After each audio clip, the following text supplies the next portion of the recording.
Shirobako is kind of a darling in the anime community, and for good reason. It's a great show that offers a fun look at the anime creation process. In fact, I'll probably release a video at some point talking about the accuracies and some inaccuracies present in the episodes where the sound design and composer meetup happen. But today I'm going to talk about something completely different. One thing in the show that I think is overlooked frequently is its score. While the score as a whole has its ups and downs, in my opinion, many of the synth cues tend to fall a bit flat for my taste, and some of the pieces line up too closely on the side of cliché. But today I wanted to point out the absolutely brilliant usage and design of Shirobako's main theme. To do this, we'll be looking at and comparing 4 different pieces that utilize the main theme in unique and interesting ways. The only reason we're not looking at every time the theme is used in full is because it's used in 9 different pieces, which speaks to the versatility of the theme, but would probably get overwhelming and uninteresting after covering around 4 of them. That being said, I was very particular in which pieces I picked, and I personally find them to be the most interesting in terms of insight into the theme. The 4 pieces I picked to cover are Shirobako, obviously it's the main theme proper, Nonbiri Shirobako, which is like the next step evolution of the base theme, Hoshoi, I'm gonna butcher this, Hoshoi Rousoku no Akari no Yo ni, wow, which acts as a variation and slight stylistic change to the theme. And finally, Kyou wa Nomanakya. My personal favorite variation takes the fun upbeat theme and turns it into something heart-wrenchingly beautiful while also utilizing the main theme as a counter melody. The theme itself is split into 2 halves that we'll see used to varying extent in each of these pieces. The first half has an incredibly fun and bouncy rhythm to it that relies mainly on syncopations and small 3 or 4 note groupings. This will be particularly apparent when looking at our foundational piece.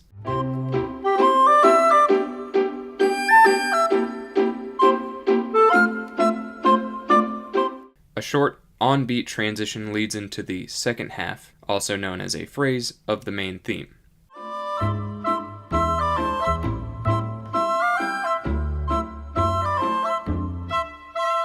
The second half of the theme is a nice contrast to the first by offering a much more fluid and sweeping melody, accenting the beats more strongly. It also lends itself to the more emotional side than the first half of the theme does.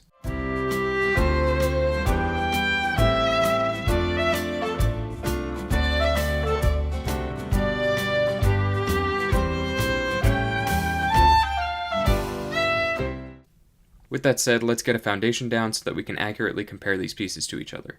The best example of this theme in its purest form, in my opinion, is the piece Shirobako. Wow. Shocker. So let's break down that piece a bit and get into the meat and potatoes of this fantastic theme.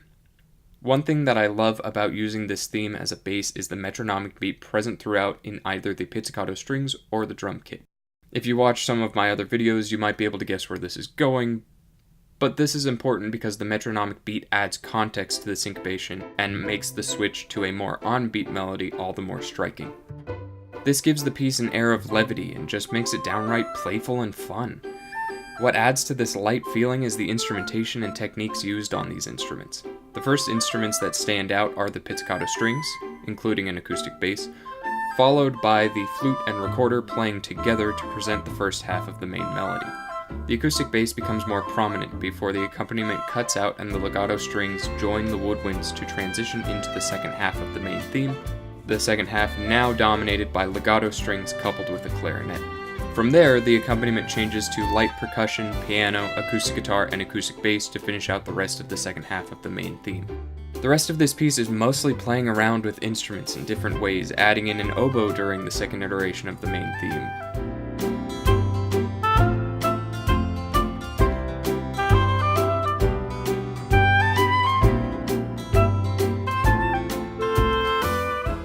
There's a long break section that focuses on the violin.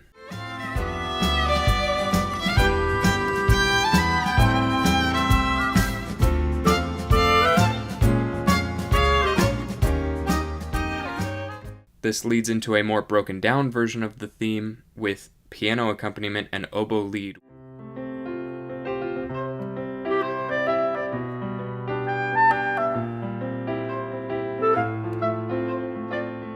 Which leads into a more built-up rendition of the theme, utilizing all of the instruments we've seen so far.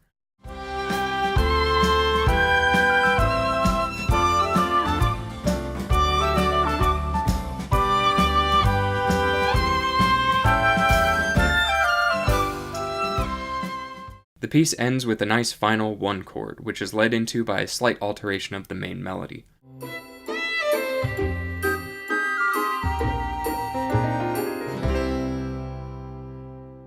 That was a lot of information, but hopefully by listening to some of it you were able to see how this frames the melody in such a cheery and playful way. This will be important to keep in mind when we look at some of the other ways this motif is used and actually take a deeper dive into the melody proper and what makes it tick.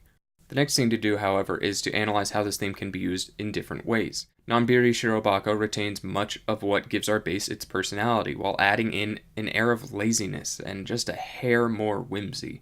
It does this through orchestration and what beats it accents. The first half of the theme is carried by the woodwinds, but the fact that the piece starts with the clarinet really sets the tone.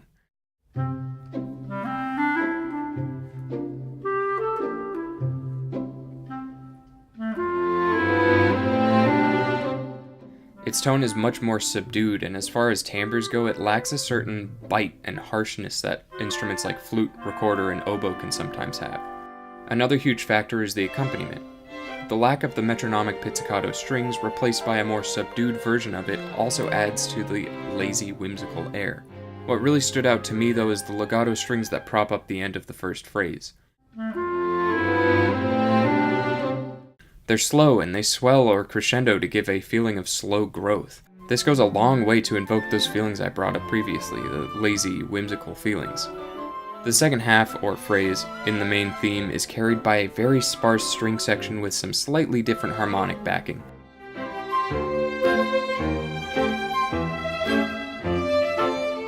This makes this section seem almost like an afterthought, and makes it so the focus of the piece is always on that lazy summer day feeling present in the first phrase. Since I don't have a ton of time to analyze each piece because this video will already be long enough, I just want to point out 2 more things about how this one is played and how it's supported. The accompaniment acts less as context, and more to enforce that offbeat, syncopated feeling you get from the rhythmic structure of the theme. The syncopated beats are accented not by what accompanies it, but more in the silence that surrounds them. I know that's kind of a weird thought, but sometimes in music, one thing I was taught at a young age was sometimes it's about what you don't say, rather than what you do say. And so this silence is really important. This makes the piece sound a bit playfully sneaky, and also adds to making you feel a little happy and content. On top of this, Shiro, the composer, adds in more counter melodies and other instruments to obscure the main melody a bit around 135 in the piece.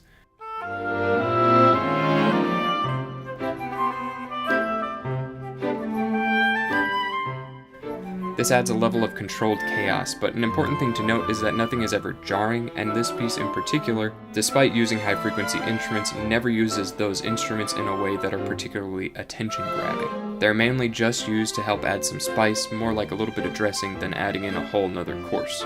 Again, this keeps your focus on the melody, but obscures it just enough that you can get lost in the lazy dreamlike state that this piece is trying to induce. This main theme isn't just happy to its core and can't be anything else, though. It can be emotional, triumphant, and God, I'm just gushing about this theme now, aren't I? But honestly, you'll see why after I talk about the next 2 pieces.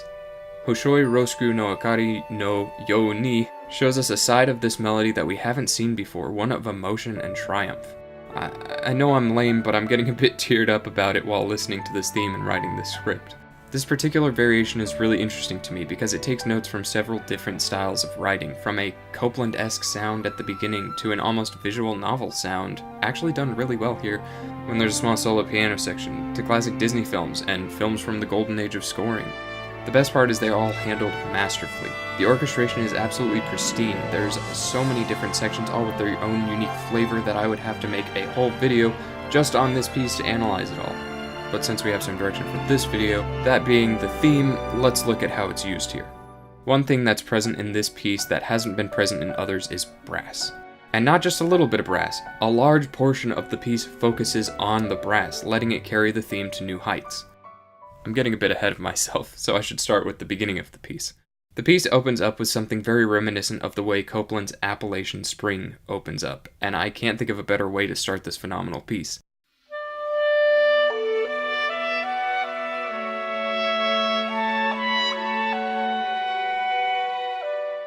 If you're confused, I'm talking about the strings underlying the high register clarinet. From here, the piano takes the lead.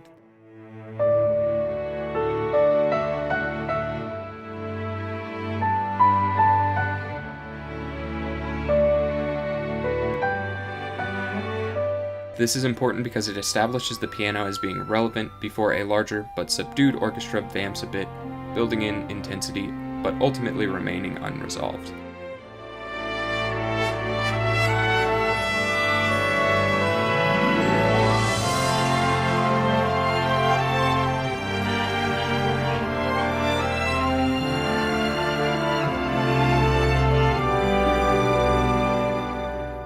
This takes your mind off of the piano while also building emotional tension. From here, the theme re-enters in the piano. This is why introducing it earlier was important, because it's still relevant, and this allows the piece to have this quite emotional version of the theme, which acts as a perfect contrast to the big triumphant sections about to appear.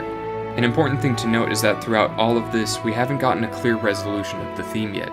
This is what makes the next section so damn powerful. The second half of the theme finally makes its appearance in the brass, but it's not big and powerful yet. It still acts as basically a transition section into the string section, reiterating the first half of the theme.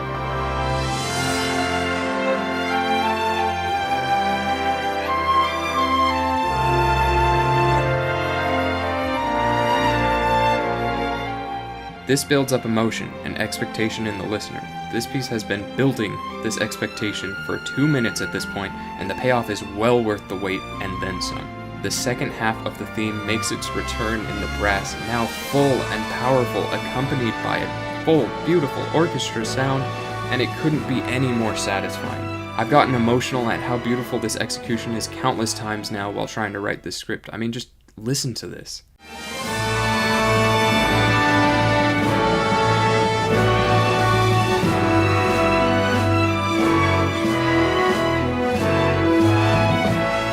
The quick build into the theme and then the proud and assertive usage of the brass section with the just absolutely stellar accompanying strings, it's just fantastic. The things that make this so great are the high brass cutting through the still air to make room for the theme, the more stable underlying harmony in the brass being contrasted by the motion in the strings. It's simply beautiful. The addition of the almost militaristic snare adding motion and an incredible amount of strength.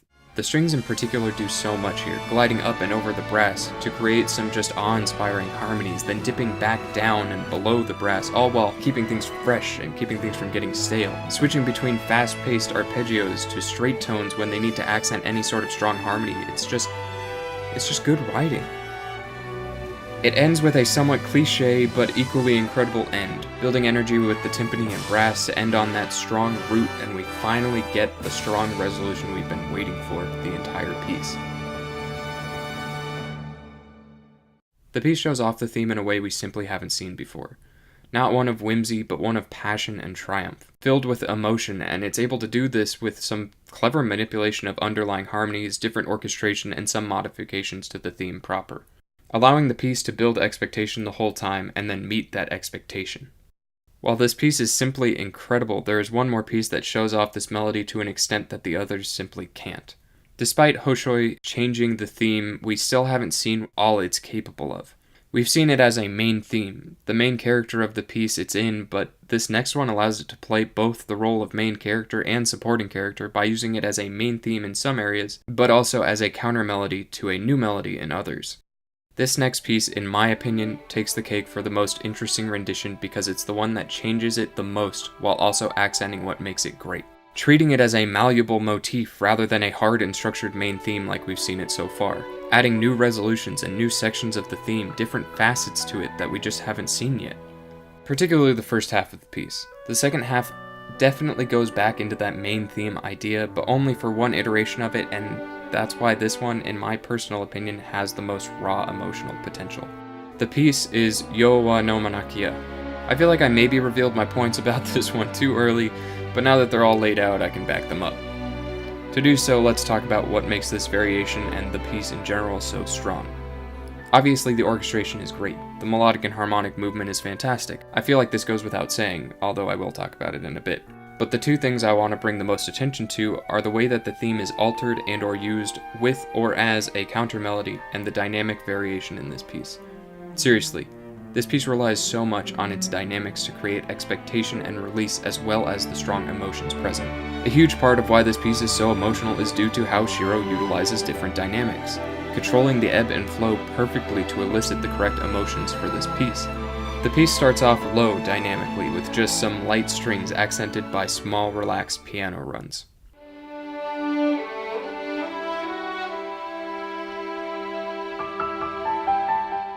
Flute comes in to accent the top line of the strings while the strings themselves expand to cover more sonic space. This builds up just a tiny bit of energy and emotion to carry through the next section and add cohesion throughout the piece.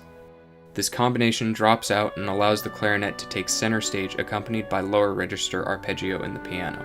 Strings swell into the accompaniment perfectly, poising themselves to take center stage for a brief, fleeting moment where the strings remind us that the main theme is still involved, playing the second half of the original main theme.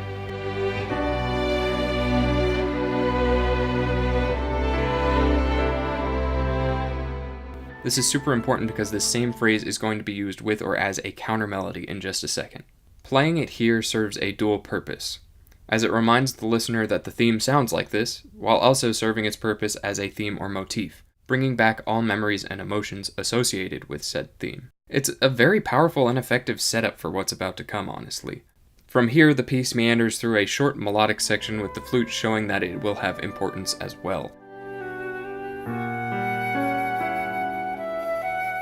Shiro really likes to set things up, give precedent, and then integrate them into other things later. The strings return for a quick transition into the most powerful part of the piece.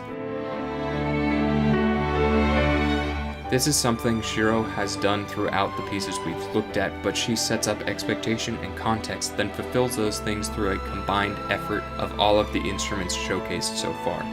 What makes this one so special, though, is that it's the second phrase of the main theme being played in the strings under a new melody in the flute and violins. The melodies meld together perfectly, and you know what, I'll just let you guys listen to this for a second because it is gorgeous.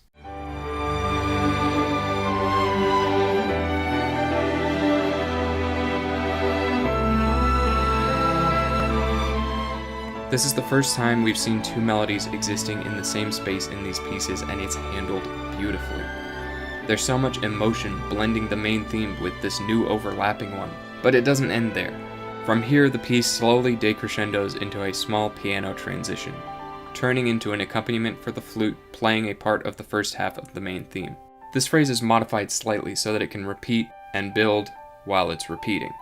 The next iteration is in the clarinet, altered again to be more melodic.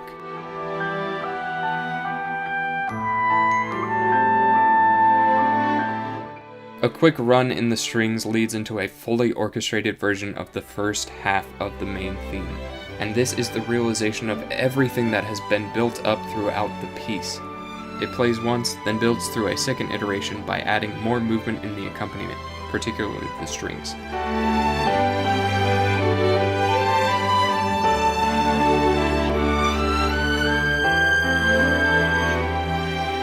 Before instruments start dropping out and everything decrescendos into just the strings and the piano, as the piano plays a short little cadential flourish.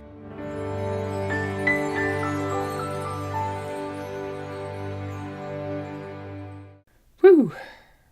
That piece is incredible, and my god, does it show off the theme to its fullest extent. Not only does it use the theme as a counter melody, it changes the position of the phrases, making what was originally the second phrase the first, and the first now the second.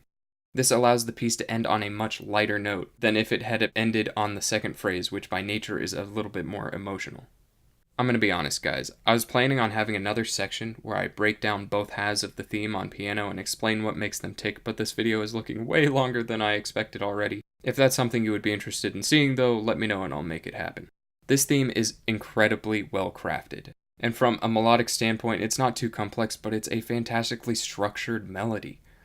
I thought that while Shirobako has quite a good following and people seem to really love it, me included, the music is rarely ever talked about. I thought that was a shame because this theme in particular captures the essence, heart, and emotions present in the show incredibly. Not only that, but it has phenomenal melodic and harmonic writing as well as stellar orchestration. If you haven't given this score the time of day, now would be the time. Do yourself a favor and at least listen to Disc 2, which has my personal favorite pieces from the score on it. I can't recommend it enough. So that was a pretty long video. If you made it through all that, thank you. I hope you enjoyed it. So as to address the hiatus, I've been gone for a while now. If you've followed me, you might have noticed that I've been absent for some time now. Without getting into too much detail, I have some persistent health problems that kind of reared their ugly heads, and basically if you could tell, I've lost some weight. It's not exactly been an easy bit of time. In that time, I've had to also work on top of having these issues, and a big problem is that I just run out of energy really quickly, and so a video this long has been especially difficult to create through all that. Thank you guys for watching and supporting. I really appreciate it. It means a lot to me. I'll try and get things out at a more decent clip. We still don't know exactly how to treat these issues, but everyone's kind of, we're all trying to figure it out. Hopefully that gets solved soon. But yeah, guys, thanks so much for watching. If you would like to keep up with me and stuff that I do on a regular basis, check out Twitter. It'll be linked in the description below. Other than that, if this is your first video and you liked it, think about subscribing if you want to. If not, no harm done. If there's anything else you want to see, feel free to comment. I like to talk to people. It's very fun for me to have discussions on stuff. So yeah, do that. If you don't want to do any of those things, no pressure. None at all. So, as always, guys, I hope you have a great day and a greater life, and I will see you in the next one.